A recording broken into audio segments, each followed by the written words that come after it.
아마 이제 이게 공유가 또 좀 되면 좋다라는 분들이 있으셔가지고 지금 불편하지 않으시면 좀 일단 기록을 좀 해둘게요. 지금 저희 강의 나누는 거면 나중에 한 번 더 들어보실 수도 있고 나눌 수도 있거든요. 그렇게 진행하도록 하겠습니다. 제가 기도하고 오늘 또 귀한 시간 시작하도록 하겠습니다. 기도하겠습니다. 사랑이 많으신 아버지 하나님, 오늘 또 이렇게 허락하신 시간에 저희들 모였습니다. 아버지 하나님께서 주시는 그 말씀 안에 담겨져 있는 그 깊은 뜻을 우리 하나님의 아들이신 예수님께서 우리에게 비유를 통해서 알려주고 계십니다. 그 비유의 말씀들을 통해 우리가 어떤 진리를 가지고 살아야 할지, 어떤 마음을 품고 살아야 할지 오늘 또 이야기를 나눠보고자 합니다. 이 시간 우리와 함께해 주시고 이렇게 진리를 소망하고 본질을 소망하는 우리들을 어여삐 여기사 그 말씀을 조명하게 하시고 말씀대로 살아가게 인도하여 주시옵소서. 그렇게 해주실 것을 믿사오며 살아계신 우리 주 예수 그리스도 이름으로 기도드렸습니다. 아멘. 서두에서도 잠깐 말씀드렸지만 오늘 진짜 비유의 내용 같은 경우는 정말 맥락이 없어요. 사실 그동안 우리가 쭉 살펴봤던 비유들 있잖아요. 첫 번째 예를 들면 우리가 나눴던 이웃 같은 경우는 우리의 이웃의 범주에 대해서 또 이야기를 나눴고, 지난주에 우리가 나눠보았던 지지난주에 나눴던 친구 같은 경우는 세상의 친한 언어를 통해서 우리가 깨달을 수 있다. 지난주에 우리가 나눠봤던 주제가 다현미 집사님, 우리 지난주에 어떤 거 혹시 나눴는지 기억나세요? 지난주에 뭐였지? 복간입니다. 복간. 힌트가 농부입니다. 농부. 맞아. 맞아요. 우리가 곡간 짓는 자에 대한 비유에 대해서 나눠봤었잖아요. 그렇습니다. 그래서 사실 우리가 곡간 짓는 자, 그러니까 농부가 곡간 짓는 게 뭐가 어떠냐, 당연히 맞는 건데 그 안에 담겨져 있는 비밀이 사실 뭐였냐, 우리를 고발하는 이야기였어요. 사실 예수님이 그 형의 재산을 나눠주세요 정의에 대해서 이야기하는 사람에게 그 사람이 아름다운 말을 하고 그 정의로운 이야기를 하고 있지만 사실은 그의 추한 죄, 그 마음을 감추기 위해서 고상한 관심사들을 또박또박 말하고 있는, 그리고 우리도 그렇게 하고 있는지 모르는 그 마음들을 고발하는 이야기가 사실 곡간 짓는 자의 이야기였어요. 그렇게 예수님께서는 언어의 위장수를 사용하지 마라, 기도를 할 때 형식으로만 하지 마라, 그 마음도 나는 바라본다라고 하는 마음으로 이야기하셨어요. 이렇게 이제 이야기를 하면 맞아, 그런 그 깨달음이 또 오고 이유가 있을 텐데, 오늘은 난데없이 이야기하신 내용이 걸음에 대한 이야기를 해주셔요. 오늘은 지금 본문을 먼저 우리가 읽지 않고 시작한 이유가, 제가 이 본문의 이야기를 좀 본문의 내용을 이야기처럼 좀 잘 가지고 온 내용이 있더라고요. 그래서 제가 한번 또박또박 한번 이 내용을 한번 읽어드리고 또 시작해 보도록 하겠습니다. 오늘 본문의 내용이에요. 어떤 사람이 자기 앞마당에 무화과 나무를 심었습니다. 그가 무화과 열매를 기대하고 가까이 다가가서 보았지만 열매가 하나도 없었습니다. 그는 자기 정원사에게 말했습니다. 이게 도대체 무슨 일이야? 내가 벌써 3년째 이 나무에 무화과 나무가 달렸겠거니 하고 와서 보는데 단 하나의 무화과도 찾지 못했어. 당장 찍어내버리게. 이 좋은 땅을 더 이상 낭비할 이유가 없어. 그때 정원사는 말했습니다. 한 해만 더 두어보시지요. 땅을 파서 거름을 주겠습니다. 어쩌면 내년에는 열매를 맺을지도 모릅니다. 만약에 그렇지 않으면 그때 가서 찍어버리십시오. 이게 오늘 우리가 살펴본 본문의 내용을 이야기처럼 만든 거예요. 여기 내용을 보면 지금 두 명의 인물과 한 가지의 사물이 등장하게 되죠. 하나는 땅의 주인, 그리고 정원사, 무화과 나무가 나옵니다. 이 세 가지를 보게 되면 무엇이 떠오르는지 거기에 대해서 오늘 말씀을 좀 이제 나누면서 이건 누구와 같다 생각해 보시는 것도 오늘 강의를 들으시는데 좋은 팁이 될 수 있을 거예요. 오늘 본문 중에 이제 가장 우리에게 임팩트 있게 다가오는 단어가 뭐냐? 여러 가지가 있겠지만 당연히 걸음일 수도 있겠지만 제일 핵심적이고 좀 저는 임팩트가 있었던 게 찍어내버리라는 거예요. 찍어내버리라는 게 뭐죠? 그 나무를 베어서 버리라는 거잖아요. 생각보다 성경의 내용들 중에 항상 선하고 좋은 말들이 많이 있지만 이런 격한 말들이 없지 않아 있는 곳이 있어요. 그리고 또 우리 예수님인데 예수님이 비유로 삼으셨던 이야기 중에 이런 단어가 나오기도 해요. 그래서 한번 좀 찾아보았더니 예수님께서 가장 격하게 했던 말 중에 하나가 성전 정화 사건도 생각나실 수가 있겠지만 우리가 누가복음 그 구절을 보면 바로 이 13장 바로 앞쪽에 나와 있는 12장 51절 내용을 보면 이런 말씀을 하세요. 내가 세상에 화평을 주려고 온 줄 아느냐? 내가 너희에게 이르노니 화평이 아니라 도리어 분쟁하게 하려 함이라 라고 이야기하시거든요. 이 말의 의미가 이해가 되시나요? 혹시 성도님들? 화평의 하나님이 오셔가지고 분쟁하게 만드신다. 싸우게 만드신다. 그리고 제가 이걸 좀 이렇게 편집해서 뒷부분을 안 읽어서 그러지 누구와 싸우는지 아세요? 성도님들? 며느리와 막 시어머니가 싸우고요. 가족끼리 싸우고요. 그 관계가 굉장히 밀접한 사람들끼리 싸운다라는 이야기를 해요. 예수님께서는 왜 이렇게 밀접한 복음에 대한 이야기를 전하실 때 이런 격한 이야기들을 집어넣으셨을까? 그걸 곰곰이 생각해 보면 제가 한 이야기는 아니고요. 그 영성학자인 유진 피터슨이라는 사람이 이렇게 분석하곤 하더라고요. 복음은 정말 치열한 것이고 우리가 생각했을 때 복음은 되게 화평한 것 같은데 결국 구원에 이르기 위한 복음은 치열하대요. 만약 그 앞에 내 가족과의 싸움이 있더라도 내 이웃과의 다툼이 있더라도 결코 포기하지 말고 지켜야 할 것이 복음이라는 거죠. 그래서 예수님께서는 그 상황에서 너희 싸울 수도 있어. 구원 앞에서 복음 앞에서. 너희들 전쟁이 일어날 수도 있어. 그런 얘기를 미리 얘기하셨는지도 몰라요. 그래서 사실 오늘 주일 설교 때도 담임 목사님께서 이야기 많이 하셨지만 그 자리를 지키는 것만으로도 부족하긴 하다. 진리를 찾아야 된다라고 이야기를 하시는데 그것도 맞습니다. 제가 담임 목사님 말씀 부정하는 건 아닌데 지난주에도 잠깐 이야기 드렸지만 저는 사실 지금 이 자리에 이렇게 이 시간에 이렇게 모여 계신 성도님들 뵈면 제가 진짜 부끄럽고 너무 놀랍다는 생각이 들곤 해요. 왜냐하면 저야 사실 지금 사역을 담당하는 입장이니까 이 시간에 이렇게 하는 게 맞잖아요. 근데 우리 성도님들은 솔직히 말씀드리면 예배도 드리고 오셨잖아요. 이 시간에 이 자리에 앉기 위해서 얼마나 많은 일들이 사실 있어요. 지금 나인미 집사님 같은 경우는 휴가 중인데 지금 저 자리를 지키기 위한 자리가 쉬운 자리가 아닐 거 아니에요. 굉장히 많은 유혹과 많은 그런 일들과 많은 그런 다툼들이 있었을 거예요. 내 안의 다툼, 주변과의 다툼, 환경과의 다툼, 영적인 다툼들이 분명히 많이 있었을 거라고. 그런 면에서 생각하면 이미 어떤 면에서 승리하고 계신 거거든요, 지금. 그래서 그 자리를 일단 지키신 것만으로도 너무 훌륭해요. 근데 우리가 여기서 조금만 더 깊게 들어가 봐야 될 게 뭐냐면 우리가 사단마귀와 싸워야 된다라고 하잖아요. 그때 어떻게 해야 되냐? 사단마귀는 정말 똑똑하거든요, 성도님들. 그래서 어떻게 하냐면 그 자리를 지키는 것까지는 허락해 줄지도 몰라요. 그래, 그럼 내가 100번 양보해가지고 예배 자리까지 가. 오늘 이 오후 프로그램 자리까지는 앉아 있어. 이것까지는 사단은 진짜 양보할지도 몰라요. 근데 뭐냐? 딱 하나. 그 본질에 있는 마음, 진리를 찾아가는 마음, 그건 안 돼. 하면서 분명히 회방 놓을 수 있거든요. 그래서 만약에 지금 이 자리에 나오시는 게 힘들거나 예배 자리에 나가시는 게 힘들거나 그 본질을 뭔가 붙잡으려고 하는데 그게 안 잡힌다라는 마음이 드시잖아요. 그러면 진짜 그 반대급부로 어떻게 생각하셔야 되냐면 지금 굉장히 믿음 생활이 훌륭하신 거예요. 지금 굉장히 신앙생활을 잘하고 계신 거예요. 이제 본질에 거의 다 다가간 거예요. 승리가 머지 않았다는 사실이에요. 그러니까 사실 공격을 하거든요. 사실 그러니까 힘들게 하거든요.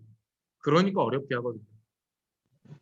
근데 반면에 뭐 그러시진 않겠지만 이제 성화된 상황에서는 우리가 모든 게 이제 평안하죠. 근데 내가 봤을 땐 지금 뭔가 부족한 것 같은데 마음이 너무 평안해요. 아무렇지도 않아요. 그럼 또 반대로 고민해봐야 돼요. 지금 내가 제대로 신앙생활 하고 있는 건가? 사단의 공격이 들어오는 것도 힘들긴 하지만 반대급부로는 내가 정말 신앙생활 잘하고 있다는 거거든요. 근데 아무런 고통도 없고 뭐 그런 시련도 없고 어려움이 없어요. 근데 내가 신앙생활 잘하고 있는 것 같지는 않아요. 근데도 그러고 있으면 정말 그거는 두려워해야 될 상황입니다. 하나님은 선택받은 사람한테 시련과 고난을 주시고 그 욥기도 지금 수요일날 보고 계시지만 진짜 싸움을 걸어가지고 안 돼, 야 얘는 진짜 큰일 나겠다 싶은 사람한테 시험을 걸어요. 아닌 사람은 하나님께서도 그 기도를 듣지 않으시고요. 사단도 더 이상 시험하지 않아요.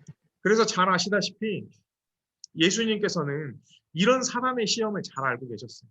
그리고 최종적으로 본인이 어떻게 되실 줄도 잘 알고 계셨어요.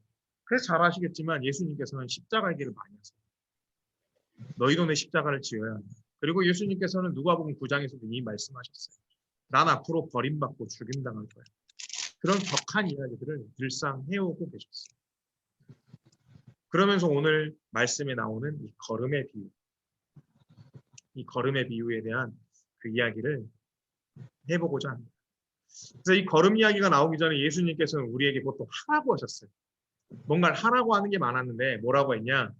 회개하고 믿어라. 나를 따라라. 또 너희는 가서 그렇게 하라. 너희는 또 기도할 때 이렇게 말하라. 또 일어나라. 또 깊은 데로 날아가서 그물을 내리라. 뭔가 이렇게 하라는 이야기들이 되게 많았거든요. 근데 오늘 말씀에서 우리가 주목해야 될 거는 뭐냐면 지금 계속 우리는 전진, 나아감, 행함 이런 것들이 거의 주된 거예요. 그리고 사실 우리 성도님들도 신앙생활하면서 그런 얘기 많이 들어보셨을 거예요. 뭔가를 해야 된다, 행해야 한다, 행함이 믿음이다 라는 이야기를 많이 하셨을 텐데 자, 예수님께서는 하라고 하신 그렇게 뭔가를 하라고 하는 그 순종만큼이나 더 중요하게 생각하신 것이 있어요. 그게 뭐냐? 예수님이 하지 말라고 하는 일들, 멈추라는 일들. 이 순종도 되게 중요하다. 우리 성도님들 잘 아시다시피 예수님을 붙잡으려고 제사장의 군대가 왔어요. 그때 베드로가 어떻게 했죠? 칼을 꺼내 들었죠. 맞서 싸우겠다. 그때 예수님이 어떻게 하셨죠? 싸워라 하셨나요? 아니요. 칼을 칼집에 꽂으라 말씀하셨어요. 오늘 이 걸음 이야기에서도 우리 정원사가 한 이야기가 있습니다. 땅의 주인이 이 좋은 땅에 이 열매도 맺지 못하는 무화과 나무가 무슨 소용이냐. 베어버리자. 그러니까 이 정원사가 뭐라고 했죠? 주인이시여 그대로 두소서라고 하면서 말리는 이야기가 나옵니다. 우리는 이 본문을 읽어봤을 때 이 뭔가 멈추라, 이 정원사가 말리는 이야기에 대해서 집중하지 않을 수도 있어요. 왜냐하면 우리가 기본적으로 성향들이 사실 그래요. 특히나 저는 더 그래요. 제가 지금도 이제 버려야 될 게 뭐냐면 아직도 경쟁에 되게 익숙해 있는 사람이거든요. 뭐 우리 정 집사님도 사실 뭐 다 마찬가지시겠지만 강 집사님도 마찬가지시겠지만 사실 뭐 따지고 보면 이 집사님, 뭐 김 집사님 다 마찬가지예요. 세상에 나가서 그 삶을 산다는 것 중에 경쟁을 뺀다. 누군가하고의 이런 그 우열을 가리는 것을 멈춘다라고 하는 건 사실 쉽지 않거든요. 근데 뭔가 경쟁을 하려고 하면 뭘 해야 되죠? 남들보다 뭔가를 하나를 더 해야 되고 행해야 하고 그런 것들이 사실 많이 요구받아요.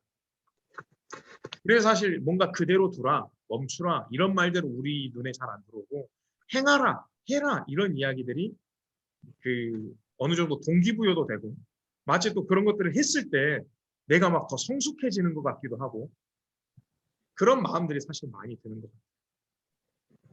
그래서 우리는 사실 교회에서도 뭐 세상에서도 마찬가지지만 주변인보다는 중심인이 되기를 되게 원해 하고요.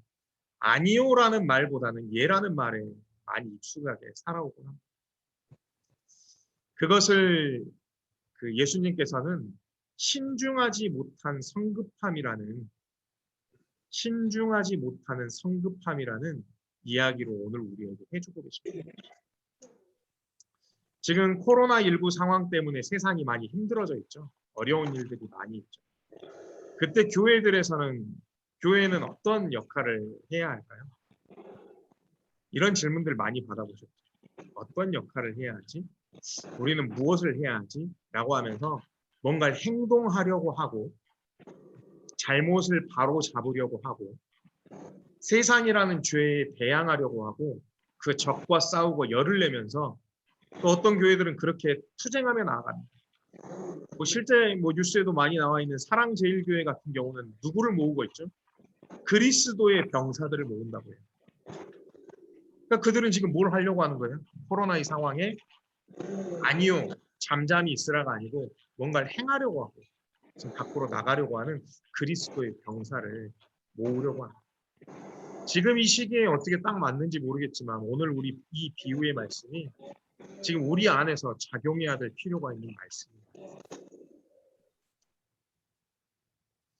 우리는 보통 세상을 살면서 뭐 교회에서도 마찬가지지만 우리를 불쾌하게 하는 사람, 우리에게 혹은 하나님 나라에 쓸모가 없어 보이는 사람들을 나도 모르게 정죄할 때가 있어요. 이렇게 생각할 때가 있어요.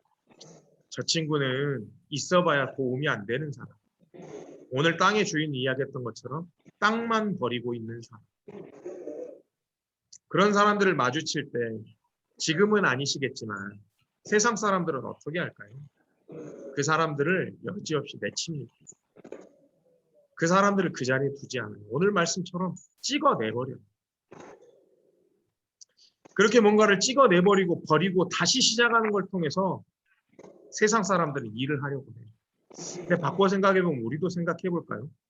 우리도 뭔가를 추진하고 계획하고 진행하다가 뭔가 내 마음에 맞지 않는 것 같고 나와 같이 동역하는 사람이 나하고 맞지 않는 것 같으면 어떻게 하죠? 아, 저 사람하고 일 못하겠어. 혹은 아, 나 저 사람이랑 같이 하기 싫으니까 이 일을 내가 안 하겠어. 하고 빠져나와 버리지는 않으셨나요? 그 사람과 피하려고 하진 않으셨나요?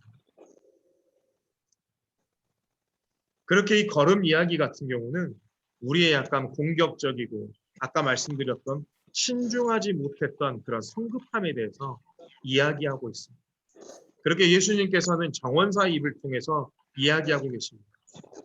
사랑하는 나의 자녀들아, 그렇게 서두르지 마. 좀 기다려봐. 시간을 좀 더 주면 어떻겠니? 그 사람에게 걸음이 되어주면 어떻겠니? 라고 이야기하십니다. 사실 생각해보면 혹시 여기서 농사 지어보신 분 있으세요? 나뭐 키워본 적 있다. 역시 강기사님. 저도 그 집에서 블루베리 나무를 한번 키워본 적이 있거든요. 물론 지금 그 블루베리 나무는 우리 그 둘째 현준이가 나무를 예쁘게 미용해 준다고 가위로 열심히 잘라가지고 형체를 볼 수 없는 상태가 됐는데 이 나무를 키울 때 처음에 우리가 뭘 하죠? 물 주고 거름을 주잖아요. 그러니까 물 주고 거름 주면 금방금방 자라든가요? 아니에요. 거름을 주고 물을 주고 정성을 아무리 줘도 그 시간은 필요하기 마련이에요. 그래서 거름은 뭐냐? 빠른 해결책은 아니에요. 그리고 둘째로 거름을 줬다고 해서 그 나무가 반드시 잘 자라나요? 잘 자랄 수도 있겠죠. 그러나 병충해나 다른 요인에 의해서 잘 자라지 않을 때도 있어요. 그래서 이 걸음이 직접적인 결과를 맺는 연결고리는 또 아니에요. 그래서 이 걸음이 어떤 결과를 가져올지 우리가 보려면 시간이 되게 많이 필요하답니다. 그래서 사실 성급한 사람들은 어떻게 하죠? 결과를 기다리지 않고 우리 잘 아는 말 있잖아요. 될성 부른 나무는 떡잎부터 알아본다. 떡잎이 시원찮으면 어떻게 한다는 의미예요? 떡잎 뽑아버리겠다는 얘기예요. 속담에 있을 정도. 그 걸음을 주면서 기다려주지 않아요. 이게 세상의 이야기예요. 근데 우리도 마찬가지인 것 같아요. 성도님들. 새로 시작하는 게 좋으세요? 아니면 기존에 내가 해왔던 것들을 계속 하는 게 좋으세요? 성향들이 다 다를 수 있는데. 손 한번 들어볼까요? 요거는. 나는 새로 시작하는 것이 좋다. 나는 기존에 해왔던 것들을 잘 유지하는 게 좋다. 오. 제가 봤을 때 오늘 이제 이 말씀에 들으면 강 집사님 저희 둘은 되게 열심히 이 말씀에 더 집중해야 될 것 같아요. 준비가 되신 것 같아요. 정 집사님 환영합니다. 안녕하십니까. 안녕하세요. 사실 보통 대개 사람들은 뭔가 새로 시작하는 것들을 좋아해요. 새로운 것들을 경험하려고 하는 것들을 좋아해요. 새 운동화, 뭐 예를 들면 새 휴대폰, 새 친구, 친구는 아닐 수도 있겠네요. 근데 뭐 처음 만나는 그런 것들을 좋아하는 것들. 아무튼 뭔가를 기존의 것들을 그대로 유지하는 것보다 새로 하는 것들을 좋아하는 경향들이 있어요. 그런데 이 걸음을 준다라는 개념은 뭐냐? 걸음을 준다라는 거는 새로 시작하는 의미가 아니거든요. 내가 가지고 있는 것들에 더 정성을 더한다는 사실 의미예요. 그래서 예수님이 진짜 감사하고 우리가 예수님의 은혜를 받고 하나님의 은혜를 받는다라고 하는 이유가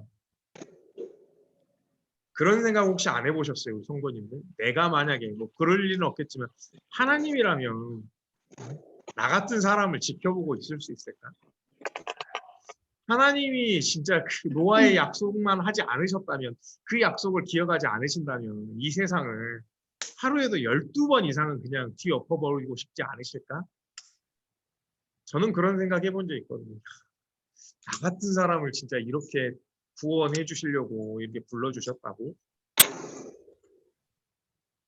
정말 그런데 그 마음이 그대로 전달되는 게 뭐냐면 하나님의 아들이신 예수님도 새롭게 뭔가를 다 뒤집어버리고 포기하지 않으세요. 끝까지 그의 자녀 삼으신 사람들, 그의 제자 삼으신 사람들을 붙잡아 주시고 인도해 주세요. 그를 부정한 베드로를 찾아가서 3번이나 사랑한다는 고백을 듣고 그를 복음을 전하는 사람으로 사용하시는 분이 예수님이세요. 그리고 비유를 통해서 말씀하시지만 세상에 새로운 것들 아니에요. 누룩, 소금, 씨앗, 빛 이런 것들이 즉시 효과가 나오는 것들이 사실 아니거든요. 시간을 두고 해야 되는 것들을 비유로 들어서 이야기하시면서 나는 너네들을 계속 지켜볼 거야. 나는 시간을 두고 지켜보는 것을 좋아해. 라고 이야기를 해주고 계시는 분이 바로 예수님이십니다. 그런 의미에서 우리 걸음에 대해서 조금 더 살펴볼까요? 걸음은 뭔가요? 걸음은 세상에서 랭킹을 매긴다. 중요도의 랭킹을 매긴다. 가치를 매긴다고 하면 굉장히 낮은 위치에 있는 것일 거예요. 왜냐하면 말이 좋아서 걸음이지. 좋은 비료를 얘기하는 게 아니에요. 걸음은 쉽게 말하면 찌꺼기예요. 그 당시에 걸음은 또 뭐였겠어요? 쓰레기였겠죠. 찌꺼기나 쓰레기니까 그 가치나 중요도가 얼마나 낮았겠습니까? 그러나 생각해보면 그 찌꺼기와 쓰레기 속에는 뭐가 들어있습니까? 생명이 들어있어요. 그 안에는 수많은 효소들도 들어있고요. 그 안에 많은 미생물들도 들어있어요. 그 미생물들이 하는 역할은 뭘까요? 만약에 그 땅이 죽어 있다면, 그 땅에 생명이 없다면 그 미생물들과 효소를 통해서 그 땅을 다시 살리고 그 생명이 없는 나무를 회복시킵니다. 한마디로 이 걸음은 부활의 물질이라. 예수님이 우리에게 주셨던 그 부활의 물질이 바로 걸음이죠. 그래서 하나님께서는 그 걸음을 통해서 서두르지 않으심을 보여주고 계세요. 그리고 제가 이 강의를 위해서 준비했던 내용 중에 봤던 책이 있는데 그 책을 쓴 저자 이름이 유진 로젠스토 휘시라는 사람의 그 책이에요. 이 사람이 이제 느림에 대한 이야기 책인데 인상 깊은 대목을 한번 읽어드리겠습니다. 우리 시대의 가장 큰 유혹은 성급함이다. 그 원래의 의미 그대로 기다리고 견디고 참기를 거부하는 것이다. 우리는 창조적이고도 심오한 관계 속에서 우리 동료들과 함께 살면서 치러야 하는 대가를 치르기를 거부하고 있는 것 같다. 그리고 또 있습니다. 그래서 우리는 오래 입을 다물고 있을수록 더 비옥해진다. 사실 이 침묵이나 오래 견딤에 대한 이야기들은 되게 많고 그 결과물들은 대부분 뭐냐면 포기예요. 그래서 이 복을 기다리는 예수님께서 주시는 이 본질을 기억하는 의미에서 우리들에게 주시는 그 베드로를 통해서 주시는 귀한 말씀이 있어요. 그 말씀을 한번 읽어보도록 하겠습니다. 베드로후서 3장 9절 말씀이에요. 주의 약속은 어떤 이들이 더디다고 생각하는 것 같이 더디는 것이 아니라 오직 주께서 너희를 대하여 오래 참으사 아무도 멸망하지 아니하고 다 회개하기에 이르기를 원하시느니라. 하나님은 우리를 포기하지 않으세요. 그의 아들이신 예수님도 우리를 포기하지 않으셨어요. 그래서 끝까지 우리를 위해 희생해 주셨고 우리를 의인 삼아 주셨어요. 그렇다면 우리는 어떤 마음으로 살아가야 하며 우리가 그 발견했던 이웃들과 또 우리의 세상의 삶을 살아가야 해요. 이 말씀은 예수님께서 십자가에 달리시면서 하신 말씀에 정답이 있어요. 예수님께서 십자가에 달리시면서 제일 먼저 하신 이야기가 뭔 줄 아세요? 그건 바로 누가복음 23장 34절에 나와 있는 말씀입니다. 아버지, 저들을 사하여 주시옵소서. 자기들이 하는 것을 알지 못함입니다. 여기서 사용된 동사, 저들을 사하여 주시옵소서. 이 사하여 주시옵소서의 헬라어 동사가 뭐냐면 아페스입니다. 아페스는 손대지 말라, 침착하라, 그리고 내버려 두라라는 의미가 있어요. 우리 내버려 두라라는 이야기 서두에서 지금 들었던 것 같지 않으세요? 정원사가 땅의 주인에게 뭐라고 이야기했었죠? 이 무화과 나무를 내버려 두십시오. 걸음을 주어 보겠습니다. 라고 이야기하셨습니다. 그래서 앞서 말씀드린 대로 땅의 주인은 아마 세상과도 같을 거예요. 그리고 무화과 나무는 우리들의 모습과도 같을 겁니다. 그리고 정원사는 우리 주님이시죠. 세상은 우리를 어떻게든 찍어내버리려고 할 거예요. 왜 저렇게 살아? 왜 저게 정답인 것처럼 살아라고 이야기할지도 몰라요. 우리도 반면에 누군가를 바라볼 때 그렇게 볼지도 몰라요. 아유, 회사에서 저 사람 왜 능력도 없는 사람이 저 자리에 있는 거예요? 왜 하필이 저 사람이 나의 동료가 된 거예요? 내 이웃이 된 거예요? 우리도 주님 앞에 그럴 수 있어요. 주님은 한 번도 우리를 찍어내버리라고 한 적이 없어요. 말씀의 걸음을 부어주시고 생명의 걸음을 부어주셔서 어떻게든 살리려고 해보셨어요. 그리고 지금 우리를 이 자리에 세우셨어요. 그리고 마지막 그 하늘 잔치에 초대하고 싶어 하셔요. 정말 우리 사랑하는 성도님들, 우리 이웃이라는 주제에 맞게 내 주변 사람들을 모두 이웃이라고 생각하고 계신가요? 내 동료들을 다 이웃이라고 생각하고 계신가요? 그리고 그들에게 세상의 언어로서 복음을 전하고 계신가요? 그렇다면 이제 하나, 우리도 예수님의 말씀을 받고 찬양으로 걸음받아서 생명을 얻은 사람들이잖아요. 내 주변에 지금 뭔가 부족해 보이고 나한테 도움이 안 돼 보이고 나한테 손해를 끼치고 있는 사람들이 내가 찍어서 내버려야 될 무화과 나무가 아니라는 거예요. 지금 그 사람들은 생명이 없을 뿐이에요. 지금 생명이 필요한 사람들입니다. 그렇다면 우리가 이 복음이란 이름으로, 예수님의 말씀이란 이름으로 그들의 걸음이 되어 줍시다. 또 우리가 그렇게 할 수 없다면 예수님께 그들의 걸음이 되어달라고 같이 기도하는 그런 사람이 되셨으면 좋겠습니다.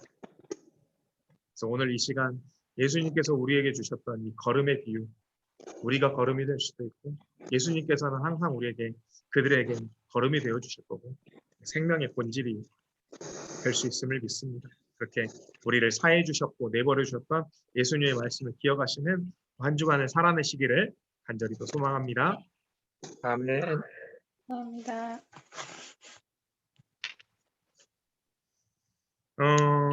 오늘은 너무 깊은 이야기보다는 이제 뭐 내가 미워했다고 이런 것보다는 그 부분을 좀 이야기 나눴으면 좋겠어요. 나의 조급함과 성급함. 좀 그런 은혜가 분명히 있으셨을 거예요. 내가 하나님께 분명히 간구하고 기다렸던 것들이 분명히 있는데, 기도했던 것들이 있는데, 나중에 지나고 보니까 결국에 하나님이 역사해 주셨는데 내가 너무 조급하고 성급했었다.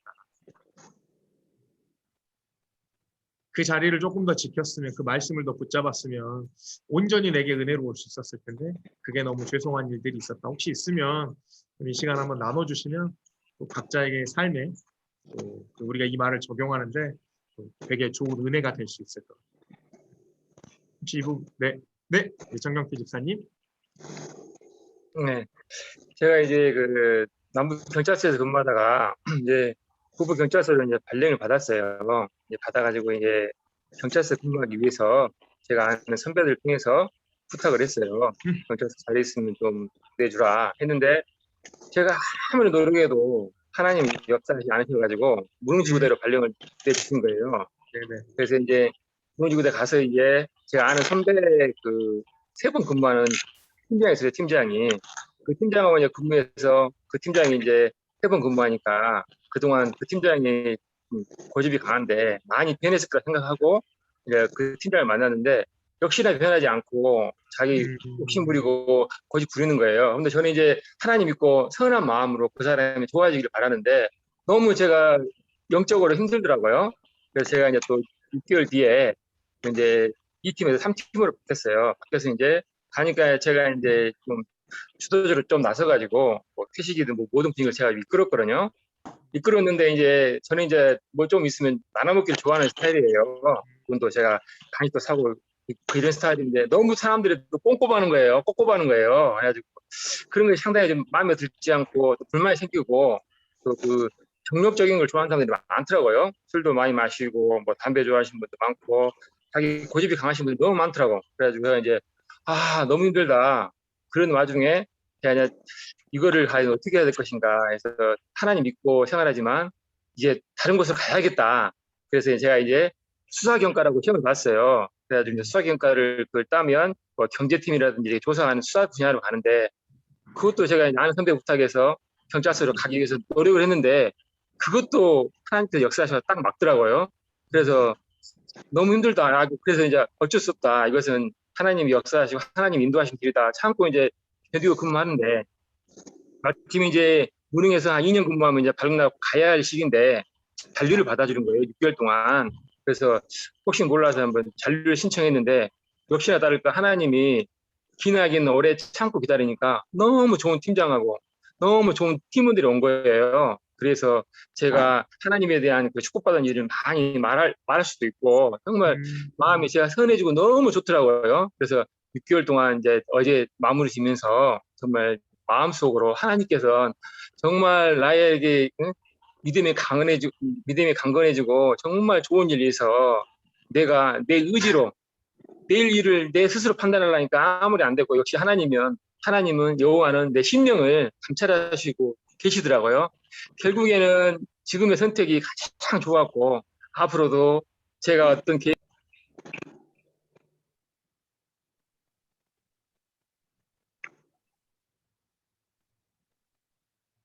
기다리는 지혜를 발휘하렵니다. 감사합니다. 너무 귀한 말씀 감사합니다. 예. 네. 근데 좀 뒷부분이 너무 그 소중한 고백 중에 좀 살짝 끊겨버렸어요, 집사님. 예. 하나님의 인도하신 대로 살아가신다는 말씀이셨을까요? 네, 이제 앞으로는 우리가 성령의 열매가 있잖아요. 성령의 열매에서 뭐 화평, 뭐 사랑, 희락이 있는데 오래 참음이 있어요. 오래 참음이 있고 또 오래 참지 못하면 분노가 있는데 분을 쉽게 내면 분을 쉽게 내면 다툼을 일으키고 그리고 좀 분을 더디하면 그다란 말 많잖아요. 네, 분노를. 맞습니다. 노하기를 더디하면. 네. 제가 직장 생활에서 가장 중요한 것은 직장 생활이라든지 사회에서 뭐 집을 산다든지 뭐 주식한다든지 모든 세상사를 살 때 가장 중요한 것은 침착해야겠다. 침착하고 항상 차분해야지 급하게 하면 당장은 내가 어떤 사람에게 화를 내고 어떤 일을 말하고 그때 마음 편할지라도 결론적으로는 제가 실수하게 되고 결론적으로 그게 남한테 상처를 주고 좋지 못한 화를 일으키더라고요. 그러니까 항상 분노하고 참고 기도하다 보면 저처럼 2년 반에 좋은 사람을 만나는 그런 결과를 얻게 되더라고요. 감사합니다. 아, 귀한 간증 너무 감사합니다. 네. 맞아요. 진짜 그 오늘 말씀 중에서도 들어봤지만 주님이 하지 말라고 하는 것들이 사실 많거든요.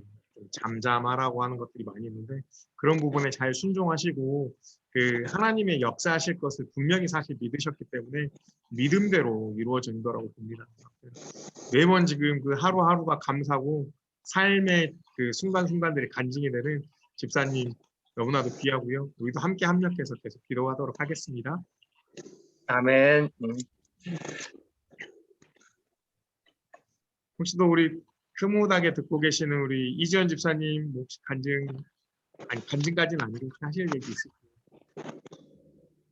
살면서 있었겠지만 지금 생각이 안 나요. 그래요.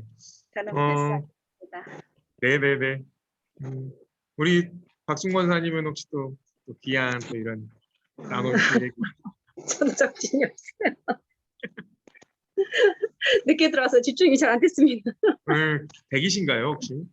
예, 좀 늦게 좀 3부 예배를 드렸더니 시간이 많이 쫓기네요.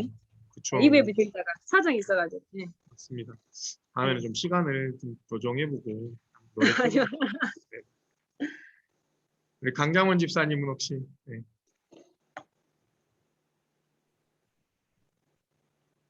잘 기억이 안 납니다. 기억이 안 나시는 건가? 아니 굉장히 많으실 텐데 그죠? 지금 딱 이렇게 떠오르지 않을 수가 있어요. 네. 네. 우리 정호철 집사님은 혹시 지금 회사신가요? 예, 저 일하다가 늦게 들어와서 정신이 지금 없습니다. 중간에 들어서 잘 모르겠습니다, 지금. 무슨 말씀 하실지 모르겠습니다, 전도사님. 30분에 들어왔어요. 사무실이 근데 되게 너무 멋있어요, 정 집사님. 예? 사무실이 멋있어요. 아, 여기 3층입니다. 힘들어요. 엘리베이터도 없고 그래서. 그러니까요. 여기 나 집사님 혹시 네 지금 휴가 중이신데 네. 저는 좀 나쁜 습관이 그 무슨 일이 생기면은 그 머릿속으로 혼자 이렇게 돼서 이렇게 될 것 같다라고 자꾸 이렇게 안 좋은 결말을 이렇게 혼자 상상을 하거든요. 아, 네네. 네, 성격적인 것도 있는 것 같은데 믿음이 많이 아직 부족해서 그런 것 같아요. 근데 지나고 보면은 하나님이 제가 생각했던 것처럼 해주지 않으시고 그래도 가장 선하고 좋은 결과를 주시고 제가 염려하고 했던 것들은 오히려 너무 앞서 나갔던 것들이었다라고 깨닫게 하시더라고요. 그래서 하나님 계획과 생각들이 이제 저희보다 뭐 피할 바가 안 되는데 자꾸 그런 생각이나 습관을 버리려고 되게 노력하거든요. 근데 또 똑같이 뭐 이렇게 어려운 일이 닥칠 것 같다라고 생각되면 자꾸 그 습관이 막 올라오더라고요. 그래서 맞아요. 오늘 말씀 들으면서 그 생각이 떠올랐어요. 그래서 하나님께서 우리에게 준비하시는 거는 결국 악한 게 아니고 나쁜 게 아니고 선한 결과이고 그래서 그것을 믿고 의지해 나갈 때 결국 우리가 다 구원에 이르고 또 좋은 결과를 맛보게 하시는 건데 그렇게 자꾸 생각하는 것들을 하지 말아야겠다고 또 한 번 느꼈습니다. 네. 그것도 의미가 있는 것 같아요. 예, 훌륭하십니다. 그러니까 이게 진짜 그 하지 말라 시리즈를 하려고 하는 건 아닌데 하지 말라고 한 것 중에 그 방금 말씀하셨던 거죠. 염려에 대한 이야기가 분명히 있으시잖아요. 그러니까 그 오늘 분명히 염려는 있을 수 있어요. 어려움이 있을 수 있어요. 근데 그 어려움을 주신 이유 자체가 내일도 염려해 때문에 하는 건 아니거든요. 이걸 통해서 내가 있음을 느껴 그리고 내일은 나와 같이 이 내용 그러니까 뭐 잘 아시겠지만 마태복음 6장 34절 말씀이잖아요. 그러므로 내일 일을 위하여 염려하지 말라. 내일 일은 내일이 염려할 것이요 한날의 괴로움은 그날로 족하니라 라고 말씀하셨잖아요. 그래서 네. 1.1획도 틀리시지 않은 우리 하나님이시기 때문에 이게 이제 체득이 돼야 될 것 같아요. 저도 많이 더 체득이 돼야 되고 우리 정경태 집사님이 너무 지금 요즘 부러운 게 지금 성령 충만하셔가지고 저게 이제 예. 체득이 되신 거예요. 이게 뭐가 아, 예. 오더라도 염려할 필요가 없는 거예요. 아이 뭐 이거 뭐 오늘 예. 내일이 될 텐데 영혼을 선망하라 담대하겠습니다. 이게 지금 담대하게 영혼을 되셔버린 거예요. 지금 선망하겠습니다. 그게 예. 오더라도. 저희가 이제 또 같은 기도의 또 합력자들이기도 하고 그렇게 하고 사실은 당연한 거라고 생각해요. 우리는 어쨌든 마음은 원하지만 그 육신이 약하기 때문에 그런 부분들은 넘어지고 흔들릴 수 있는데 이게 이제 체화가 되는 거죠. 습관화가 되는 거죠. 뭐 예를 들면 구구단 잘 외우시잖아요. 구구단. 구구단 뭐 누가 물어봤을 때 뭐 229 하면 바로 18이 나오듯이 그냥 이게 뭔가를 하려고 해서 하는 게 아니고 지식적으로 하려고 하는 게 아니고 아예나 체득이 돼버리는 거예요. 시련이 딱 오면 뭐 어려움이 오면 바로 반응이 오는 거죠. 아, 내가 지금 잘 믿고 있으니까 사단이나 건드리는구나. 그럼 난 더 해야지. 그러면 정말 저도 제가 들은 이야기가 아니고 제가 좋아하는 목사님이 말씀해 주신 건데 그런 게 있다고 하더라고요. 제가 이제 사실 이제 시간 조금 남으니까 조금만 제 얘기하겠습니다. 제가 제일 힘들어하는 게 뭔 줄 아세요, 성도님들? 새벽 기도, 새벽 기도. 새벽 기도가 너무 힘들어요. 이게 습관이 됐으면 너무 좋겠는데 정말 습관이 잘 안 됩니다. 그러니까 굳이 남 탓을 하자면 남 탓하면 안 되는데 제가 보통 9시나 10시 전에 자려고 해요. 노력하는데 근데 제가 9시, 10시에 자고 싶다고 해서 그러니까 뭐 아시겠지만 저희 사무가 출근하고 일을 하거든요. 그러니까 뭐 이제 이부 근무 같은 거 하면 이제 저녁에 한 12시에 퇴근을 하니까 그 전에 제가 재워야 되잖아요. 근데 애들이 뭐 제가 야, 자! 그러면 이렇게 기계처럼 딱 잡니까? 안 자고 막 10시 반, 11시까지 막 놀 때가 있어요. 뭐 할 때는 애들 엄마 올 때까지도 그럴 때가 있거든요. 이제 문제는 뭐냐면 뭐 애들 엄마 오면 또 이야기 뭐 하다 보면 12시가 넘어요. 이제 이게 습관이 안 되니까 또 못 일어나요. 그 다음날. 근데 어떻게 하다가 일어나서 나가는데 이 얘기를 하고 싶어서 그런 게 아니고 그만큼 뭔가 이렇게 체득이 되고 몸에 이렇게 익숙해지는 게 쉽지가 않더라는 이야기예요. 근데 그 얘기를 해주시더라고요. 그 얘기를 하면서 지금 그게 노전도사 사단이 노전도사 지금 시험하고 있는 거야라고 이야기하셨어요. 무슨 말씀이세요? 했더니 만약에 제가 이제 못 일어나니까 많이 늦게 잘 것 같으면 알람을 막 4시 반에 맞춰놓고 막 허겁지겁 씻고 막 나가거든요. 그러면 만약에 그런 느낌이 들면 알람을 4시에 맞춰. 그래서 4시에 일어나. 그래도 만약에 못 일어날 것 같으면 3시 반에 맞춰. 1시간 먼저 나가서 더 기도해 라고 이야기를 하십니다. 그러니까 사단도 승부를 봐서 내가 이겨먹을 수 있을 것 같은 사람한테 계속 시험하게 돼. 아, 너 요거 약하지? 드디어 찬스가 왔어. 정말 안 놓치고 그걸 물고 늘어진대. 뭐 아까 이제 귀한 고백해 주셨지만 만약에 나 집사님 같은 경우도 한 번씩 이거 올라온다고 했잖아요. 없어졌는데 그거를 매번 공격하면 효과가 없어요. 그러니까 정말 결정적일 때가 있을 거예요. 나한테 그게 딱 오는. 평소 때는 염려가 안 됐는데 유난히 갑자기 그게 스물스물 올라올 때가 있어요. 그게 사단이 공격 포인트를 잡는 거예요. 근데 우리가 이제 이게 체득이 돼버리면 그게 공격이라는 걸 알면 어떻게 이겨내는 거예요? 아, 너가 날 이렇게 하는구나. 그럼 나 염려 더 안 해. 기도 더 해버릴 거야. 새벽 기도 저도 이렇게 자꾸 건드려가지고 못 나가게 하면 어떻게 하는 거야? 그래? 그럼 내가 잠을 안 자서라도 꾸역꾸역 나가고 해버릴 거야. 그러면 걔네들도 가성비를 따진다니까요, 성도님들. 사단도 가성비를 따져요. 공격해서 안 될 사람한테는 공격을 더 이상 안 해요. 그때부터. 근데 반복해서 공격을 당하는 것 같고 비슷한 일에 내가 계속 넘어지는 것 같으면 뭐냐면 이 가성비가 통하는 거예요. 사단의 가성비. 얘는 요거 하나만 건드려 놓으면 바로 넘어져. 바로 쓰러져. 그래서 그 얘기를 해주시더라고요. 저도 잘 되지는 않지만 그 얘기를 하시더라고요. 공격인 걸 알고 오히려 더 담대하게 하나님 의지하고 넘어가 봐라. 그러면 그 비슷한 일로는 더 이상 시험에 걸리지 않는다. 이야기 하시더라고요. 좀 주제하고 다를 수도 있지만 그런 얘기를 조금 나눴던 게 어쨌든 네네. 죄송합니다. 아무튼 감사한 일은 예수님 특히나 하나님은 우리를 절대 포기하지 않으신답니다. 오늘 말씀 다른 거 다 잊어먹으시더라도 그것만 기억하시면 돼요.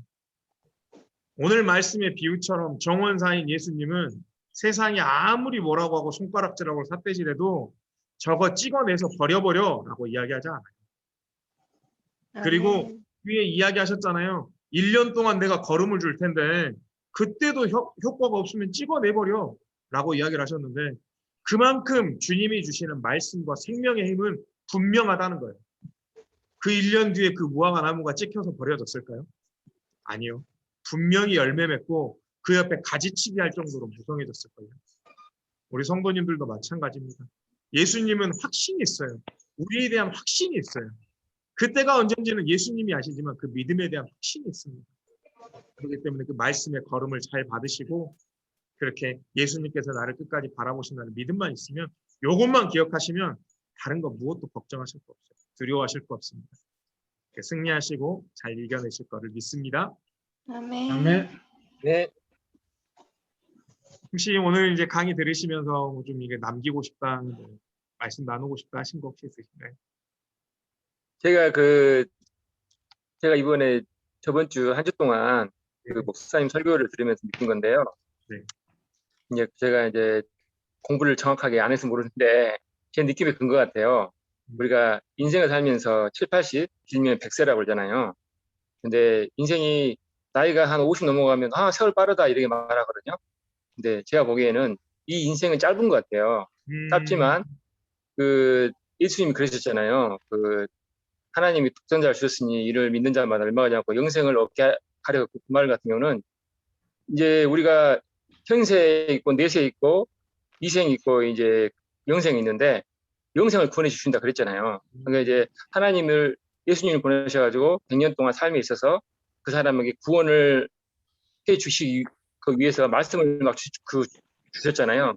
말씀을 믿고 따르고 계속 기다려 주시고 그러시다가 결국에는 이제 하나님의 심판을 받는 그날이 오면 이 인생은 정말 짧고 아마 그 영생이란 것이 영원히 죽지 않고 영원히 살아있으면서 천국에서 누릴 것인지 아니면 영벌 해가지고 아무리 현세에서 부자를 누릴지라도 과연 내 말은 물 한 번 못 먹을 정도 될 것인지 정말 그러면 어때 하나님 믿지 않는 사람들한테 이것을 복음을 전달해야 되고 그게 우리 저희 사명이라고 생각합니다. 이상입니다. 정확합니다. 와, 훌륭하십니다. 최고예요. 모범생.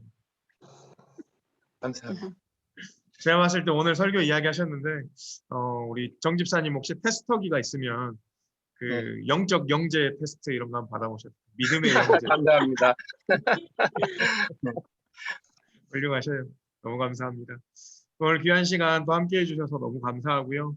한 주 동안 또 평안하시고 또 우리 서로가 서로를 위해서 또 기도하면서 또 밝은 얼굴, 건강한 모습으로 또 만났으면 좋겠습니다. 자, 기도하고 마치도록 하겠습니다. 하나님,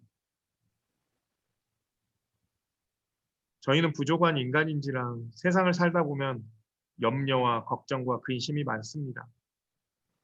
그럼에도 불구하고 하나님의 말씀이 있는 자리를 지키고 하나님을 향하는 예배의 자리를 지킬 수 있는 것은 우리의 깊은 마음의 본질에 하나님에 대한 믿음, 말씀에 대한 순종이 있기 때문입니다. 저희들 다른 것 다 없이 온전히 믿음 하나로 나아갑니다. 하나님이 나의 주인 되심을 고백하며 순종하며 나아갑니다. 이런 다짐을 하고 나아가는 주님의 자녀들에게 세상은 우리를 찍어내어버리라. 왜 그렇게 사냐 비난하지만 그런 세상의 비난에 귀 기울이지 않고 하나님의 말씀에 귀 기울이고 하나님의 얼굴을 향하는 그런 귀한 믿는 자들로 살아가게 하여 주시옵소서. 그리하여 오늘 나눔처럼 우리가 영생의 길로 가게 하시고 하나님의 천국잔치의 자리에 참여하는 우리 모두가 되게 하여 주시옵소서. 그렇게 해주실 것을 믿사오며 살아계신 우리 주 예수 그리스도 이름으로 기도드리옵나이다. 아멘. 아멘. 수고하셨습니다. 성도님들 고맙습니다. 네. 다음 주에 또 만나요. 네. 들어가십시오. 네.